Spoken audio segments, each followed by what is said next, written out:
Voilà une période assez particulière en ce moment, période de tension, euh, avec une géographie astrologique qui évidemment est assez corrélée à tout ça, hein, à tout ce qui se passe en ce moment. C'est une période de dissolution, de dislocation, de dilution, période poisson. Et le poisson, c'est le dernier signe du zodiaque, c'est donc le signe de la fin des choses. C'est le signe où les phénomènes manifestés euh, doivent se dissoudre pour laisser place à la forme future possible. Et donc le poisson est un signe de promesse finalement. C'est un signe d'idéaux, c'est le signe de la terre promise. La terre promise qu'on aperçoit avec tous ses possibles au bélier, l'aube de tous les commencements, la nouveauté, la nouvelle vie possible, le désir de cette nouvelle vie, le désir de cette, justement de cette nouvelle terre que le bélier, l'énergie bélier nous propose, à laquelle il nous invite de naître. Et donc, pour naître dans ces nouvelles terres, dans ces nouvelles perspectives, dans cette nouveauté dont on ne connaît pas finalement la, le tenant et les aboutissants, mais il faut quand même y aller. Il faut oser naître dans l'énergie bélier après avoir accepté d'abandonner l'ancienne vie, l'ancienne forme qui a préexisté. Et cet abandon, ce lâcher-prise, se fait au poisson. Alors il n'y a pas que le poisson, bien sûr, qui vient parler de cet abandon, il y a aussi bien sûr le carré Saturne-Uranus qui a longtemps opéré. Alors oui, il se dessert, mais justement en se desserrant, il libère l'énergie du carré. C'est une énergie de déconstruction, de démobilisation, pour justement se remobiliser ensuite dans d'autres perspectives.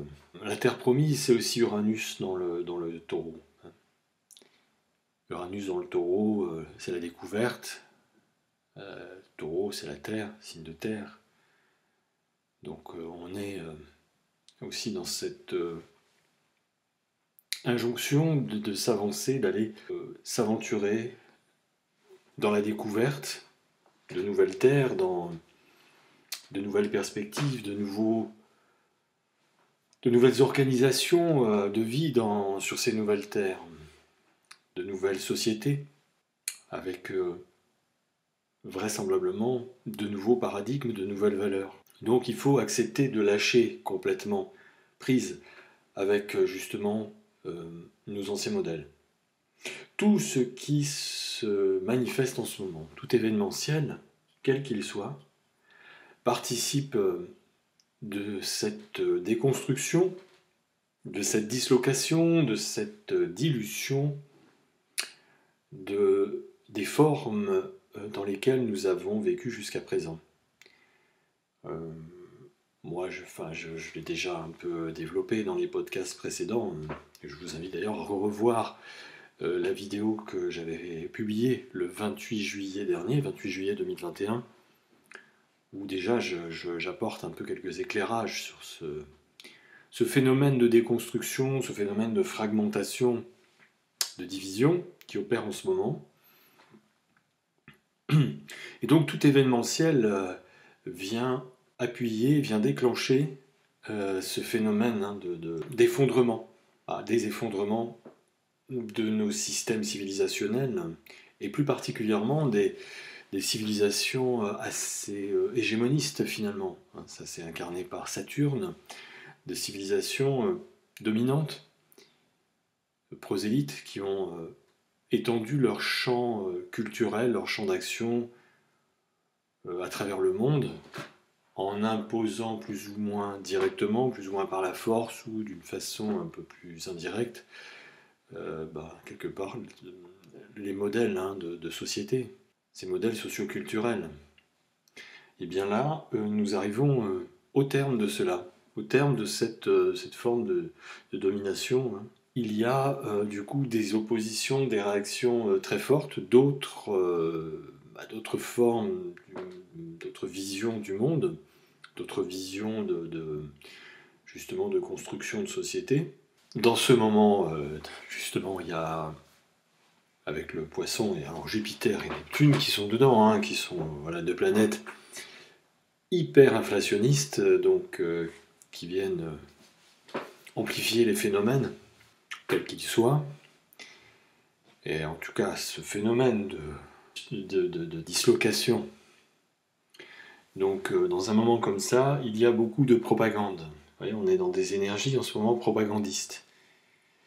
Et l'écueil, bien sûr, c'est de suivre la propagande, sans esprit critique, sans recul. Ce que nous propose de faire la Vierge, et aussi l'association actuelle de Mercure-Saturne, dans le Verseau. Mercure-Saturne a deux possibilités, soit il s'enferme, il se rigidifie, se cristallise dans ses pensées, dans ses croyances, dans ses convictions, justement autour d'une mobilisation générale de l'énergie propagandiste, ou au contraire, il se recentre, il se repositionne, il essaie de rester justement sage et objectif par rapport à ce phénomène presque illimité hein, avec le Poisson, de propagande justement, de diffusion d'émotions, d'informations, parce que voilà, il y a un côté très émotionnel aussi avec le Poisson, donc ça joue beaucoup sur les émotions collectives, et attention parce qu'évidemment, quand on est dans une réaction émotionnelle liée à justement une propagande, on tombe dans une forme de démagogie et on peut tomber dans des formes de fanatisme. C'est aussi l'écueil Poisson, il est aussi là. Hein. Donc on suit absolument aveuglément l'énergie qui nous guide hein, de propagande, l'énergie gourou, hein, j'en avais déjà parlé, et qui peut nous conduire à adopter des réactions totalement disproportionnées et surtout totalement irrationnelles, c'est-à-dire totalement déconnectées du vrai champ du réel, liées à des situations précises et concrètes. Évidemment, cette propagande, elle peut venir de partout. Hein. C'est pas, y a pas, surtout dans un moment comme celui que nous vivons actuellement, un moment de guerre, forcément, les outils de propagande se déploient de façon démesurée pour essayer de retourner les opinions, de faire adhérer des opinions à justement des croyances par rapport à la propagande. Et dans cette propagande, il y a forcément, ça c'est avec Pluton, le risque de manipulation des émotions, de manipulation à travers des images, puisque nous sommes dans des mondes très communicants. Hein. Aujourd'hui, on peut diffuser par plein de canaux, par plein de moyens, des tas d'images. On peut détourner aussi des images, c'est-à-dire les détourner de leur fonction initiale, et puis les réutiliser pour effectivement appuyer un argumentaire assez unilatéral, voyez, qui va aller alimenter le sens de la propagande de ceux ou celles qui ont intérêt d'utiliser cet outil de propagande. Donc là, on est en ce moment, on est en plein dedans. On est en plein dedans et on a été préparé à cela. On a été préparé avec pendant 2 ans avec l'épidémie Covid. Voilà, on a vraiment eu beaucoup de propagande, à tel point d'ailleurs que ces propagandes ont incité des postures et des clivages. On a eu les pro-ceci, les anti-cela. C'est pour ça que c'est important dans ces moments-là d'essayer de rester vigilant, d'essayer de rester centré euh, avec une posture plutôt Mercure Vierge par rapport au Poisson, pour justement, du coup, ramener de la raison, de la prudence, de la mesure, de réorganiser, replacer dans l'ordre les idées, les événements, les situations, afin d'utiliser l'énergie Poisson dans une dimension au contraire fédératrice, mais fédératrice d'une manière universelle et non pas fragmentaire. Parce que c'est clair que le Poisson rassemble, mais il peut rassembler des groupes humains, des groupes de personnes, des groupes de conscience autour justement de croyances qui s'opposent.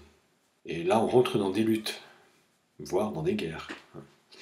Donc, plutôt utiliser l'énergie Poisson de je suis le monde, nous sommes le monde. Mais le monde dans sa globalité, dans son ensemble, le monde universel, branché sur la source de toute vie, en relation avec les nécessités de notre écosystème, de nos écosystèmes, du monde du vivant, et non pas par rapport à des postures idéologiques identitaires. Parce que si on est dans l'énergie Poisson, si on est dans l'énergie de je suis le monde, mais c'est le monde de ma posture idéologique identitaire à laquelle on m'a préparé, à laquelle on m'a éduqué, à laquelle la propagande, quelque part, m'a éduqué, bah là, on est dans des divisions. On est dans des fragmentations. Or, c'est pas tellement l'invitation. Le défi, là, il est bien sûr supérieur à tout ça. Il dépasse notre propre ego, nos propres habitus de conception de notre vie, de la vie, de notre développement et de nos valeurs. Donc il faut vraiment là s'inscrire dans autre chose, prendre beaucoup de recul, lâcher prise avec énormément de choses, lâcher prise justement avec des systèmes là qui arrivent à bout de souffle. Et donc voilà, donc il se passe des événements en ce moment, tous les événements sont là pour déclencher cela, sont là pour mettre à mal ces divisions, mettre à mal ces postures justement claniques, idéologiques, propagandistes, qui, si on les suit, risquent de nous entraîner dans effectivement un déluge complètement délirant, une espèce d'hystérie collective, de délire paranoïaque collectif, qui va nous entraîner dans des guerres, dans des affrontements comme l'humanité, je pense, on a rarement connu, parce que on est dans une période justement de déconstruction d'un monde, ou de certains mondes, de certaines valeurs rattachées aux constructions de ce monde, de ces mondes, comme l'humanité n'en a jamais traversé en fait. Ou alors dans une période très lointaine, mais du coup à une époque où il n'y avait pas cette mondialisation d'échange, cette mondialisation spirituelle aussi. On est aussi là-dedans, on est aussi dans cette énergie de spiritualisation mondiale, et où l'être humain ne fait plus qu'un. C'est ceci qui est en route. Alors ce sont des belles perspectives, c'est clair, c'est très, très positif, tout ça.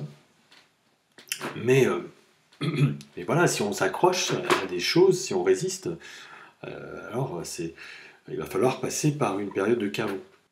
Dans l'effondrement, évidemment, comme ça parle beaucoup de Vénus, notre planète de valeur, il est évident question aussi de valeur pécuniaire, de valeur monétaire, de système économique.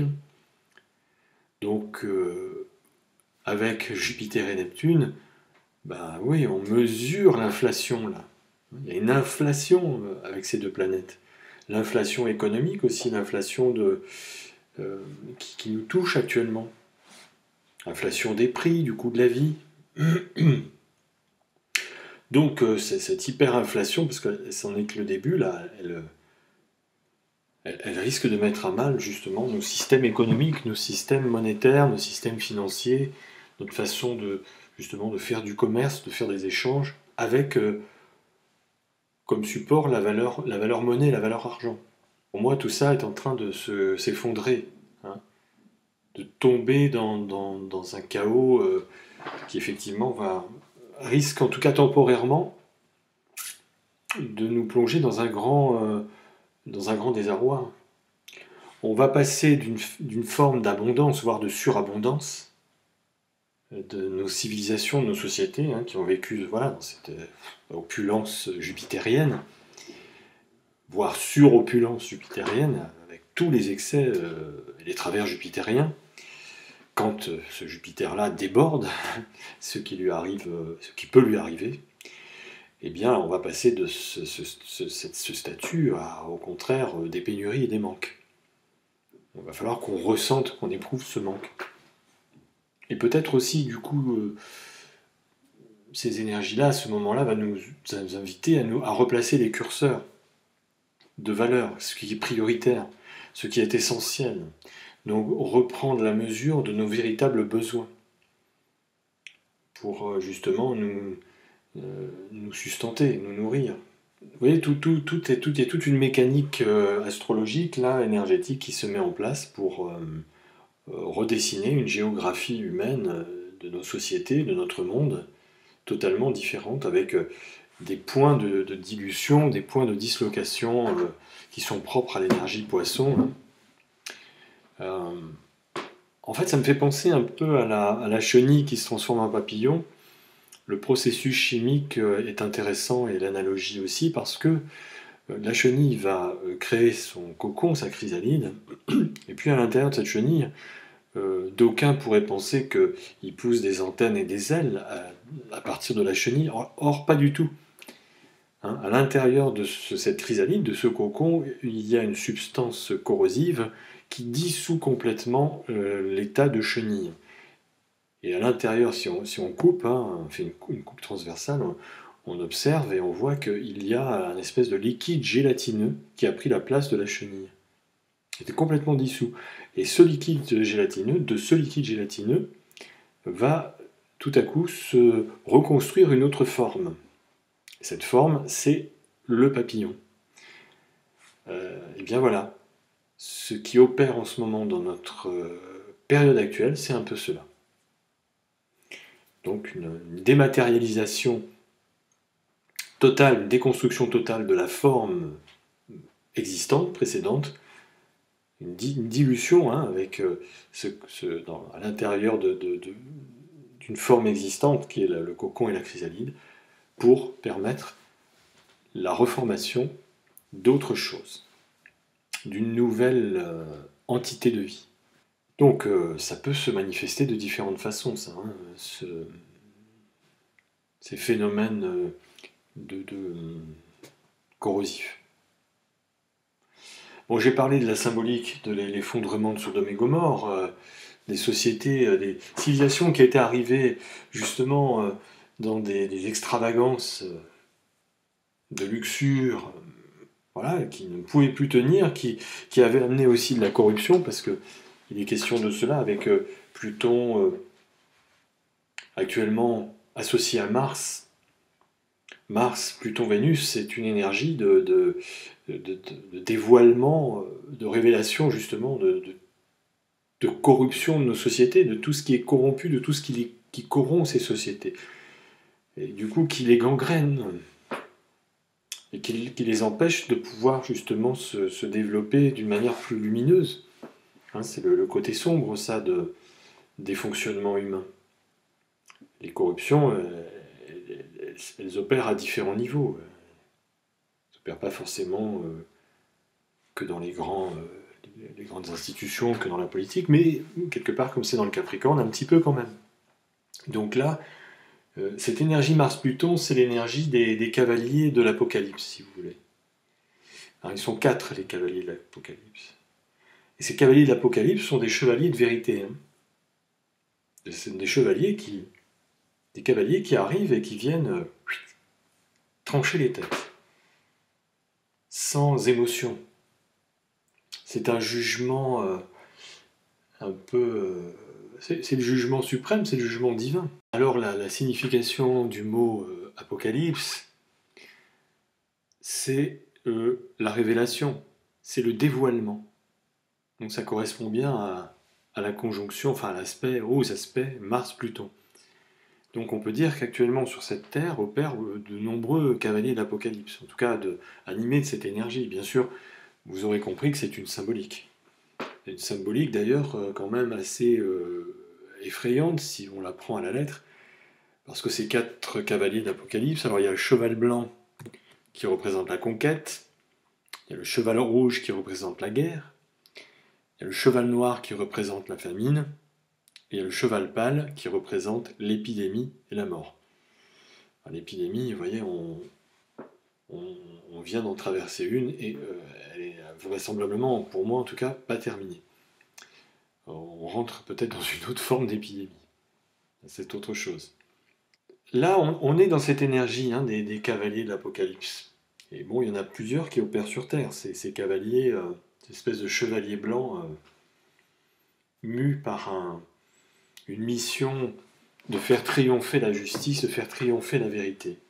Et pour cela, qui n'hésitent pas à mettre au jour des choses cachées, d'oser révéler des choses, des choses de corruption, des malhonnêtetés, des manipulations, des manigances, toutes ces choses-là là, qui viennent se faire un petit peu ni vu ni connu, je t'embrouille. Là, on rentre dans une période où il y a beaucoup de choses qui vont nous être révélées. C'est déjà le cas, on a déjà affaire à ces révélations. Et donc les choses ne vont plus être cachées. Il ne nous reste plus qu'à ouvrir les yeux et à voir les choses en face.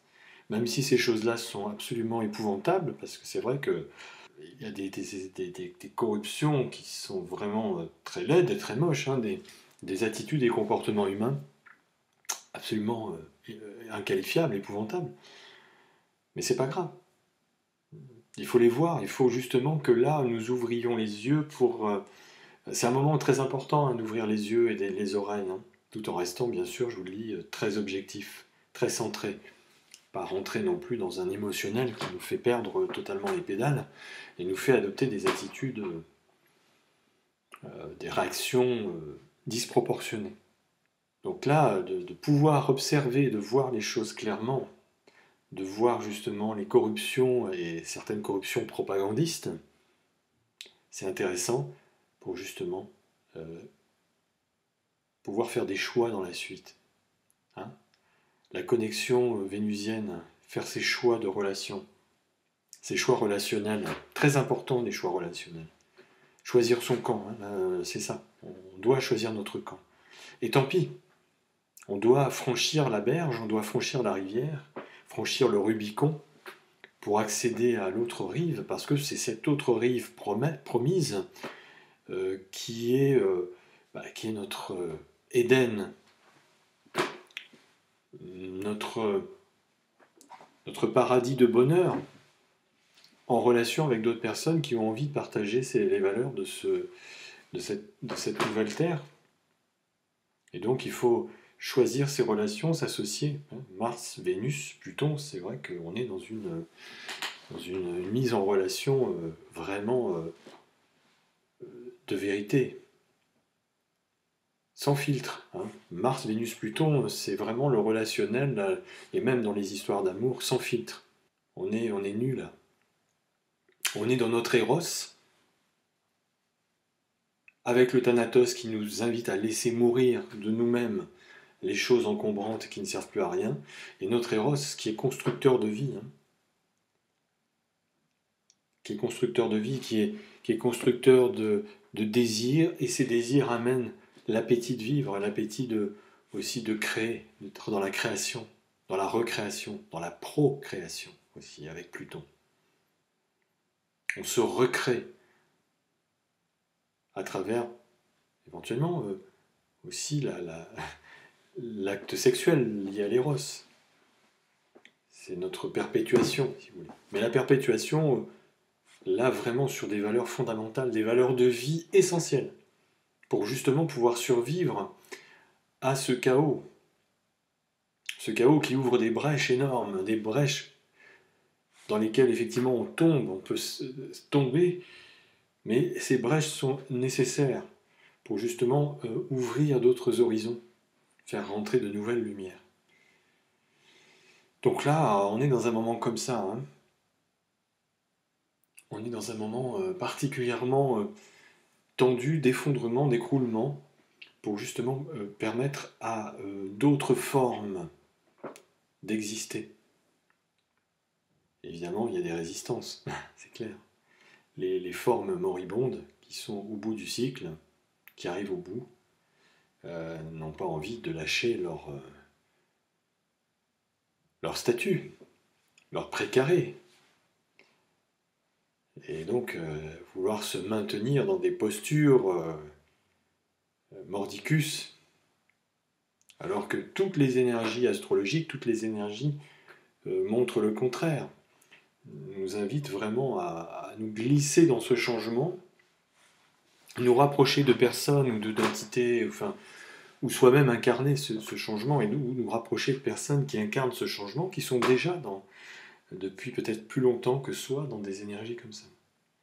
Voilà ce que je pourrais dire pour cette vidéo sur les énergies actuelles. Mercure, Saturne, Verseau, oui aussi, bon, je crois que je l'ai dit, hein, des résistances. On se heurte un peu à un mur avec Mercure, Saturne, enfin on peut se heurter à un mur. Un mur de l'incompréhension, un mur ostracisant, un mur qui sépare, qui divise les êtres, qui divise en des camps. Vous voyez, dans un camp, on est dans l'autre. Alors, bien sûr, j'ai dit que c'était important de choisir son camp. Mais en fait, le vrai camp, le vrai camp qu'on doit choisir, c'est le camp de l'humanité. C'est le camp d'une gouvernance mondiale de l'humanité. Et non pas de certaines élites, de certains élus. Enfin, en tout cas, qui s'attribuent, on va dire, leur statut d'élite et d'élu. La Terre, elle appartient à l'humanité. Et cette humanité, elle peut se rassembler justement sur son humanité, sur son spirituel humain. C'est ça aussi le poisson. Et non pas sur un spirituel idéologique, sur un spirituel de posture identitaire. Voyez. Donc ça, c'est important. Voilà, je vous souhaite une belle fin de journée. Bon courage, parce que c'est vrai que les temps sont pas évidents. Et pour moi, il est fort probable qu'ils le deviennent encore de moins en moins. En tout cas pour certains, pour d'autres, ça va être plus évident justement parce que tout ceci est assez inéluctable. Hein. On va dire que c'est en gestation même depuis longtemps. Et maintenant, nous commençons à éprouver cet apocalypse-là. Cet apocalypse qui, comme le veut la parabole, qui inaugure le commencement de la fin du monde. Mais c'est la fin du monde, c'est la fin d'un monde ou de certains mondes, de certains modes de fonctionnement de ce monde. Voilà. Allez, je m'arrête là, à très bientôt.